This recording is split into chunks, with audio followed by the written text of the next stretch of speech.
கிறிஸ்துவுக்குள் அன்பானவர்களே, ஆண்டவர் இயேசுவின் வல்லமையுள்ள நாமத்தினால் வாழ்த்துக்களை தெரிவிக்கிறோம்.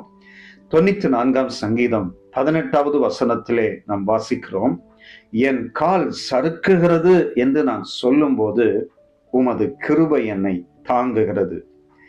நம்ம சில நேரம் நடந்து போகும்போது கால் சறுக்கிவிட்டால் நிலை தடுமாறி விடுவோம். எதையாகிலும் பிடித்து எழுந்து நிற்க வேண்டும், கீழே விழுந்தா அடிபட்டுடும் சொல்லி கவனமாக நாம் எழ முயற்சி செய்வோம். வாழ்க்கை பாதையிலும் அதுதான் நடக்கிறது.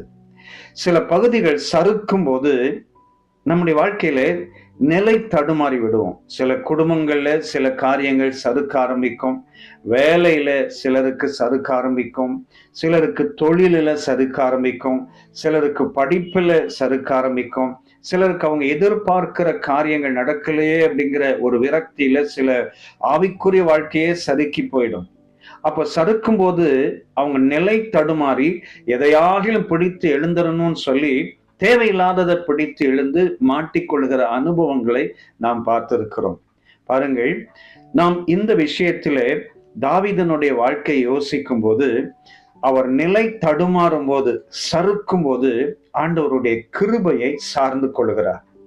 ஆண்டவர் அவருக்கு உதவி செய்து அவரை தூக்கி எடுத்து நிலை நிறுத்துகிறதை நாம் பார்க்கிறோம். அதனால்தான் தைரியமா சொல்கிறார், என் கால் சறுக்கும் போது உம்முடைய கிருபை என்னை தாங்குகிறது.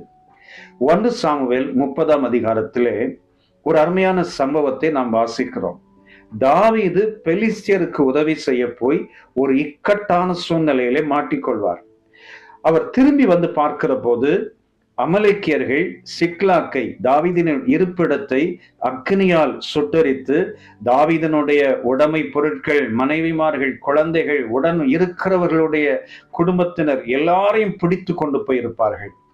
திரும்பி வந்து பார்க்கிற தாவீதனுடைய சேவகர்கள் மிகுந்த கலங்கி போய் விடுவார்கள். 1 சாமுவேல் 30ஆம் அதிகாரம் 6வது வசனத்திலே நாம் வாசிக்கிறோம், தாவீது மிகவும் நெருக்கப்பட்டார்.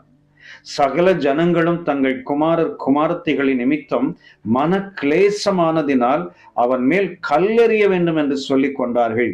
தாவீது தன் தேவனாகிய கர்த்தருக்குள்ளே தன்னை திடப்படுத்தி கொண்டான். ஆண்டவருடைய கிருபையை சார்ந்து கொண்டான். வசனம் சொல்கிறது, 1 சாமுவேல் 30ஆம் அதிகாரம் 8வது வசனத்திலே வாசிக்கிறோம், தாவீது கர்த்தரை நோக்கி, நான் அந்த தண்டனை பின்தொடர வேண்டுமா, அதை பிடிப்பேனா என்று கேட்டான். அதற்கு அவர், அதை பின்தொடர், அதை பிடித்து சகலத்தையும் திருப்பிக் கொள்வாய் என்றார். பாருங்கள், ஆண்டவரிடத்திலே போகிறான். அவன் யோசிக்கவில்லை, நம்ம இந்த இடத்துல இப்படி ஒரு சறுக்கல் வந்துட்டதே, இப்படி ஒரு நெருக்கம் வந்துட்டதே, இப்படி ஒரு நிலை தடுமாறுகிற ஒரு சூழ்நிலை வந்துட்டதே அப்படின்னு கலங்கி போகவில்லை. கர்த்தரிடத்தில் போகிறான், கர்த்தரிடத்தில் கேட்கிறான். ஆண்டவர் சரியான வார்த்தையை சொல்கிறார், அதை பிடித்து கொண்டு முயற்சி செய்கிறார். அங்கு ஒரு பெரிய ஜெயம் கிடைத்து சகலத்தையும் திருப்பி கொண்டதை நாம் வேதத்திலே வாசிக்கிறோம். அருமையான சகோதரா, சகோதரி, உங்க வாழ்க்கையினுடைய ஏதோ பகுதி சறுக்குகிறதா, நிலை தடுமாறுகிறீர்களா, கலங்காதிருங்கள். ஆண்டவருடைய கிருபையை சார்ந்து கொள்ளுங்கள். ஆண்டவரே, உம்முடைய தயவினாலே நான் எழுந்து நிற்க வேண்டும். என்னுடைய வேலையில நான் நிலை தடுமாறி விட்டேன். என் வேலை ஆசீர்வாதமாய் மாற வேண்டும். என்னுடைய தொழில் ஆசீர்வாதமாய் மாற வேண்டும். என்னுடைய படிப்பு ஆசீர்வாதமாய் மாற வேண்டும். என் குடும்ப உறவு, திருமண உறவெல்லாம் ஆசீர்வாதமாய் மாற வேண்டும். நான் நிலை தடுமாறக்கூடாது, சறுக்களுக்குள் போய் விழுந்து விடக்கூடாது. ஆண்டவரை என்னை நிலை நிறுத்தும் என்று சொல்லி ஜெபிக்க ஆரம்பியுங்கள். ஆண்டவருடைய கிருபை உங்கள் மேலே இறங்கி உங்களை தேவன் நிலை நிறுத்துவார். தாவீதை நிலை நிறுத்தின தேவன் உங்களையும் நிலை நிறுத்தி ஆசீர்வதிப்பார். இந்த நாள் உங்களுக்கு இனிய நாளா இருப்பதாக உங்களுக்காக நான் ஜெபிக்கிறேன்.